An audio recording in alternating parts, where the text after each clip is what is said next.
pessoa.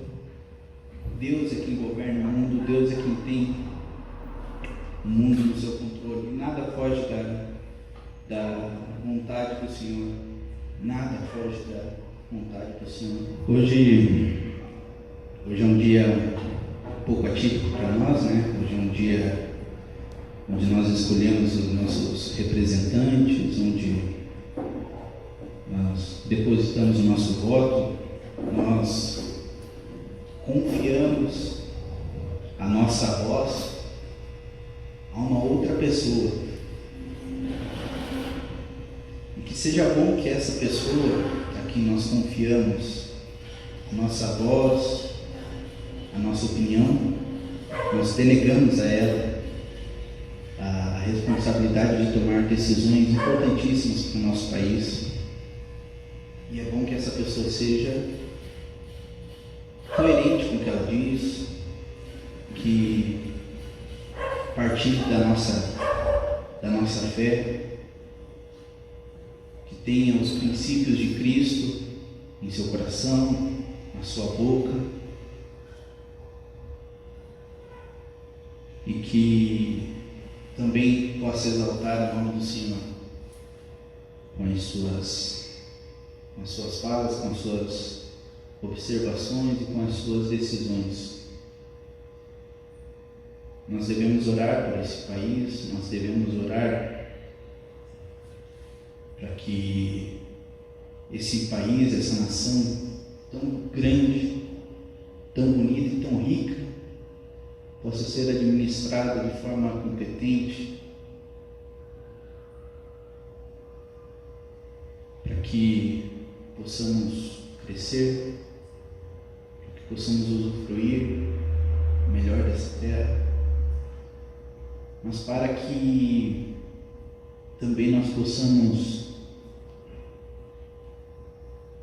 em atitude de culto, eu falo isso de forma coletiva, nós como nação, como coletividade, nós devemos engrandecer o nome do Senhor, dia após dia, trabalhando, produzindo, ensinando, engrandecendo o nome do Senhor. Que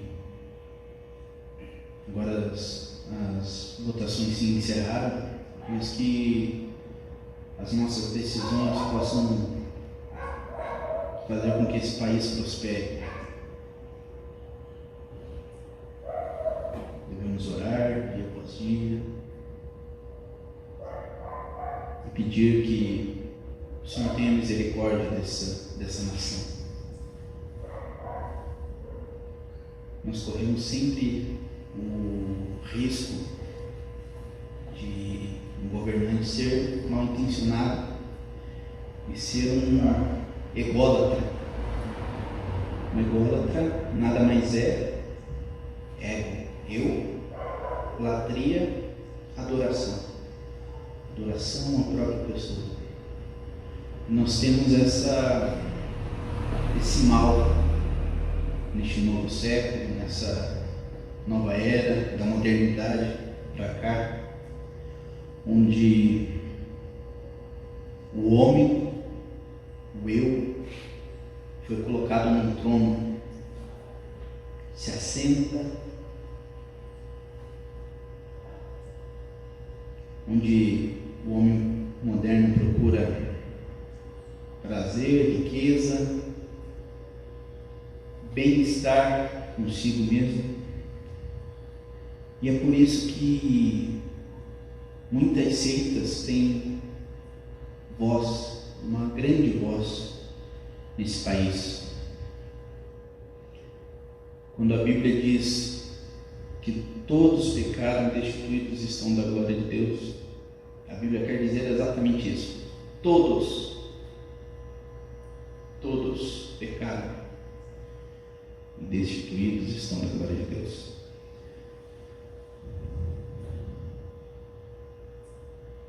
Isso quer dizer que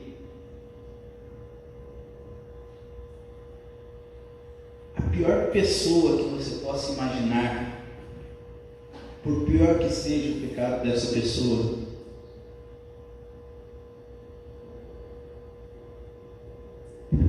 por mais imunda que seja a vida dessa pessoa, nós estávamos na mesma condição que ela.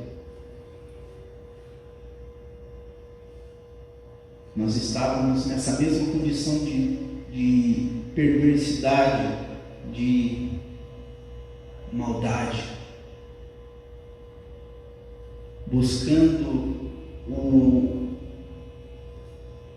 a adoração do seu próprio ego, colocando a sua personalidade e as suas vontades acima das vontades de Deus.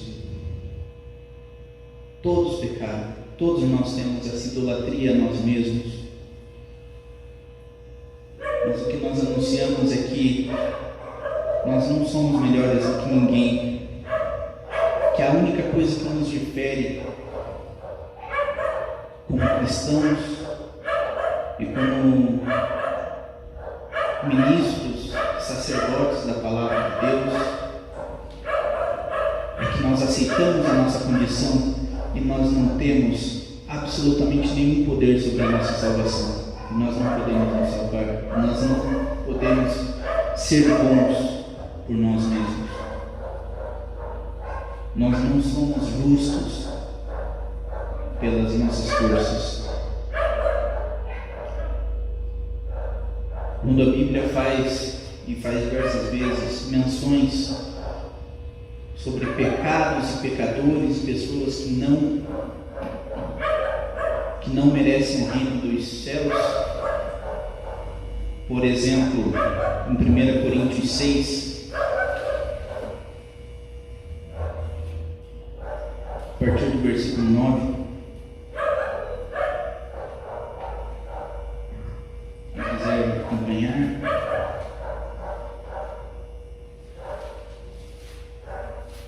Não sabeis que os injustos não vão herdar o reino de Deus?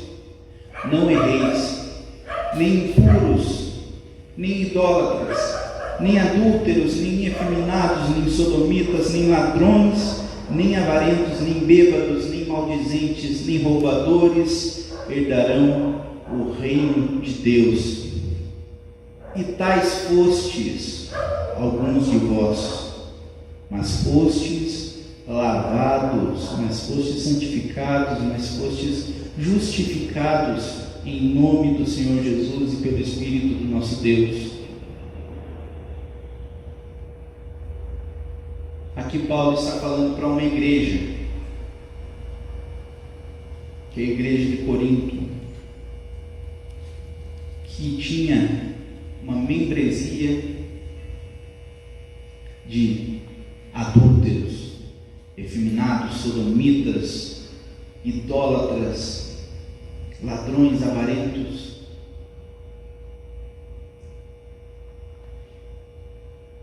O corpo de Cristo é formado por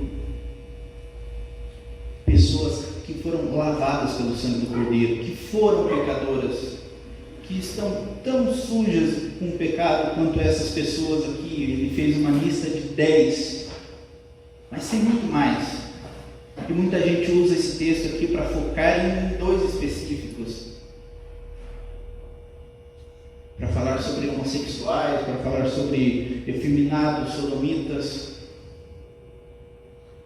e esquecem que tem mais 8 pelo menos aqui que estão sendo citados. Não existe pecado especial, não existe um pecado que se sobressaia ao outro. O que existe e o que deve estar no nosso coração é que nós fomos lavados pelo sangue do Cordeiro, mediante a orientação do Espírito do nosso Senhor, mediante o Espírito de Deus.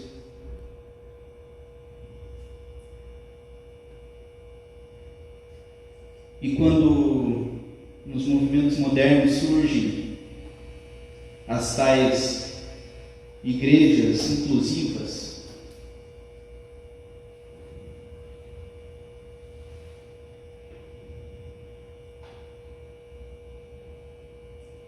infelizmente, eles usam um termo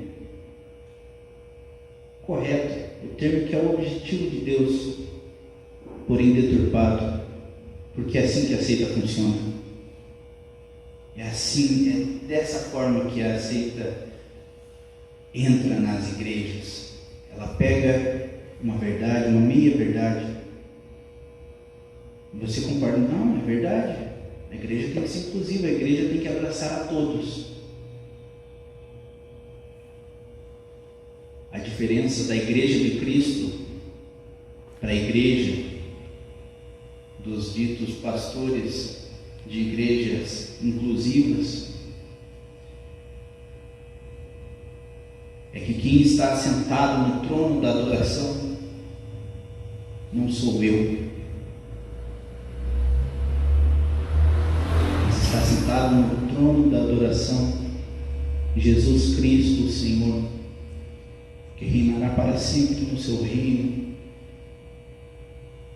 onde Ele será celebrado todos os dias, Ele será exaltado todos os dias, pela eternidade. Não eu, não você.